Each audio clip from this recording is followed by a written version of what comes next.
A 17-year-old boy walks into school and never walks out. The next day, his body is found rolled up in a gym mat. Authorities call it an accident. But his family, and millions of people online, believe it was something far more sinister. This is the true, chilling case of Kendrick Johnson. On January 11, 2013, students at Lowndes High School in Valdosta, Georgia, made a shocking discovery. Inside the school's gym, tucked vertically inside an upright wrestling mat, was the body of Kendrick Johnson, a quiet, athletic 17-year-old student. He was upside down, lifeless. His shoes were at the bottom of the mat. His face was swollen. Blood had pooled beneath him. Police quickly released a statement. They believed Kendrick had dropped one of his shoes into the mat and climbed in to retrieve it. He got stuck. He suffocated. Case closed. But his family refused to accept that. Kendrick's parents pointed out several things that didn't make sense. Kendrick was an athlete. Flexible, strong. Why wouldn't he tip the mat over instead of climbing in headfirst? There were no defensive wounds. No signs of a struggle. But the biggest shock came from the autopsy. His body was missing major organs: heart, lungs, brain.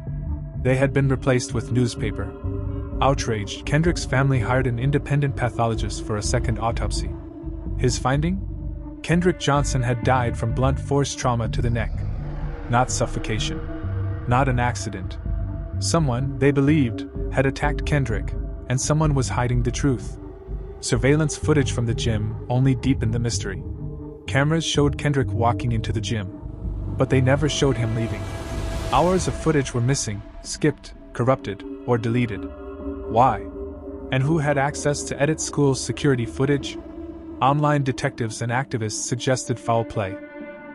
Some believed Kendrick was involved in an earlier fight with other students. Rumors spread about two brothers, sons of an FBI agent, who had a history with Kendrick. But investigators said they found no evidence to charge anyone. The U.S. attorney reviewed the case for over 2 years, and still dropped it. In 2021, the case was reopened for a third time after intense public pressure. Authorities reviewed 17 boxes of evidence. But in 2022, the sheriff in charge announced there was still no sufficient evidence to call it murder. Once again, the case was closed.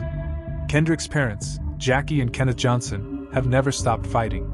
They've marched, protested, and spoken publicly, demanding that someone be held accountable. They still believe their son was killed, and that the system failed to protect him. It's been more than a decade. Kendrick Johnson is still gone. His case is still unsolved. And the question